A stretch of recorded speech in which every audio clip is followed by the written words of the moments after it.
So I'm pretty sure He-Man made me gay. I know for sure he gave me my body dysmorphia, but I'm also pretty sure, fairly sure, I'm pretty sure he made me gay. Not homosexual, mind you. I kissed my first boy at the age of 5, but to be gay, I would have to wait for He-Man and Eternia. It seemed like a fantastic world, really, you know, a planet populated by bodybuilders with fantastic powers and fantastic colors, and only 4 women. Tila, fierce fag hag. Evelyn, evil fag hag bitchy witch. Queen Marlena, the mother figure. And of course the sorceress, my favorite. Serving mystic falcon realness with incredible powers. But only inside Castle Grayskull, right? Outside the castle, she's fucking useless. And frankly, at the front door, she ain't that great, right? He-Man, Skeletor's getting the drawbridge down, I need you. He-Man. Planet full of bodybuilders, 4 women, everybody in their underwear. Just gay. Gay, gay, gay, gay, gay, gay, gay, gay, gay, gay, gay. And those names too, right? Man-at-Arms, Beast Man, Fisto. But what was really great about the original cartoon Eternia is that, like, how ignorant everyone was to the fact that they were naked. I mean, better than naked, you know, half naked in barbarian S&M gear. And everyone's just like, oh yes, this is how we dress for dinner. Why do you ask? You know, the whole thing's a power play between good and evil, and yet you would swear they had never tasted from the tree of knowledge thereof, just blithely wandering around their garden, barely the dressed, and never the wiser for it. And rolling around in physical combat too, right? Just muscle to muscle, fur to fur, and nobody's saying anything wrong with it. That's just how things were on Eternia. Needless to say, as a child I tried to turn my entire bedroom into Eternia. But even more than the cartoon, before the cartoon, there was that toy. That hunk of plastic in my hand, I just loved it.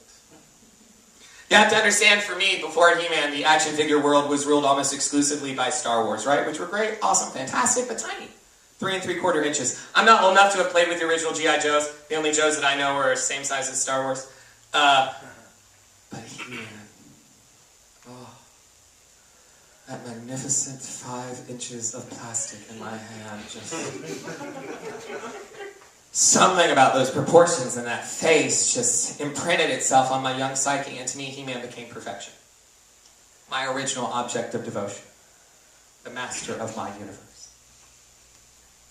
I should point out that of my last 3 boyfriends, you know, the ones from the point of my life where I stopped taking any ogre who would look at me twice forward, all 3 have been blonde, 2 have had long hair, and 1 was a stripper, i.e. He-Man in his proportions. I love all men, you know, tall, short, dark, bald, but I do, as they say, have a type. And further to that point, I should probably introduce my pianist for the evening. Ladies and gentlemen, Spencer Baker. Yeah!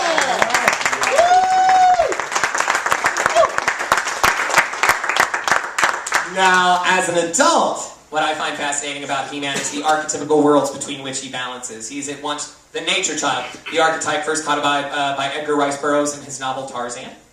And he is also simultaneously the son of the king, the divine child, which was perhaps best and most famously codified into the collective unconsciousness by a book called the Bible, appropriately enough, and by a guy in a kind of loincloth by the name of Jesus. Yes. As the nature child, he's that primitive within us all that's rebelling against the hyper-civilization that's infecting us like a technovirus from an X-Men comic book. Burroughs originally published Tarzan in 1912, which does not technically fall within the years generally accepted to constitute the Industrial Revolution, but its influences, or rather, Burroughs' reactions to its influences are readily apparent within the work. It's important to remember that an archetype is not so much the thing as the path down which we direct a thing. 1912 did happen to be the very last year one could consider within the Victorian era, and so you could consider the nature child, and by extension He-Man, as a kind of rebellion against the overly Victorian world in which Burroughs grew up. In a world where tables could not show their legs, Edgar envisioned an ideal man, born in the wild, raised in the wild, and wearing only the sexiest of loincloths. BAM! I'll have to spell it out for you. You can only squeeze the toothpaste with the cap on so tight before it comes out the other end. You can always spot the nature child too, because they can always talk to animals, right? Or they have a special rapport with an animal, or an animal that talks to them, or something like that. Another example for 50 points. Beastmaster? Mark Singer, come on. Mogwai the Jungle Boy? Beastmaster. I already said that. Thank you for fun. Now, as the divine child, he is sent to this earth with incredible powers and with an incredible mission to defend this earth. His powers are so incredible, in fact, that he's the most powerful man in the universe. And after many trials and tribulations, he will essentially ascend to the heavenly throne and reign over an era of peace and prosperity, the likes of which his kingdom has never known. Pax Humana. It is this special mission that is this driving sense of purpose. That's the distinguishing characteristic of the divine child. And He-Man's all of these things. He's the Messiah from the wild. He's John the Baptist and Jesus. He prepares the way for himself, all with great abs and without needing a hot oil treatment for his hair. I think it's these two archetypes working together that seem to successfully mitigate the negative influence that are naturally occurring in any archetypes. The shadow of the nature child is the wild child, that feral, subhuman level of existence that's within us all. And the shadow of the divine child is that vengeful, wrathful ego unleashed. Think, Jesus with the money changers in the temple, or Yahweh in any book of the Hebrew Bible.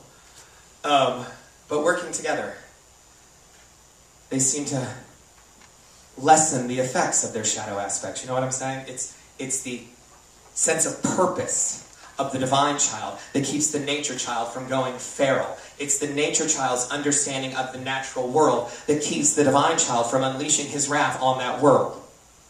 And stuff. And junk. And great Buddha in the morning, when is he going to be done with this shot? These are some of the thoughts that go through my head as I stand in my kitchen and my best friend shoots another cc of Sustanon, Masterin, and Trembling Cocktail into my shoulder. And as the roids melt into my shoulder muscle and eventually all the muscles in my body, I begin to think, maybe I am the most powerful man in the universe. Maybe I am human. Maybe I can lift mountain peaks and toss them at my foes. Maybe I can successfully counter the negative aspects of my own archetypical nature. Maybe I can be faggot and meathead. Maybe I can travel through time and ride a Bonatops. Maybe, just maybe, I can defeat evil, save Castle Grayskull, create the Pax Humana, and live in a land of incredibly muscled men with thick necks and furry underpants.